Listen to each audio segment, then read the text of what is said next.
laging tatandaan sa mga nagdadrive ng motor dyan, mag-ingat palagi.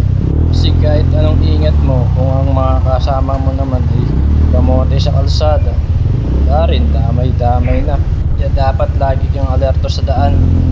Dito nga guys, tinulungan ni Kuya yung naka-wheelchair. Napusinahan siya ng kotse. Tipong tumulong ka na, napusinahan ka pa. Siguro hindi napansin ng kotse. Isa pa tong kotse na to. Yellow solid lane na nga eh. Nagawa pa mag-overtake. Ayun, daptis na yung naka-tricycle. Kaya dapat talaga lagi kang gumamit ng side mirror o maging alerto sa daan.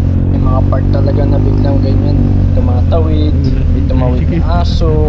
Sa mga jeep, minsan hindi na sila sumisignal, bigla na lang silang tumatabi. At kung gusto nyo umu-overtake sa mga jeep, bumusina muna kayo para alam nilang dadaan kayo. Munting paalala lang. Maraming salamat sa inyo.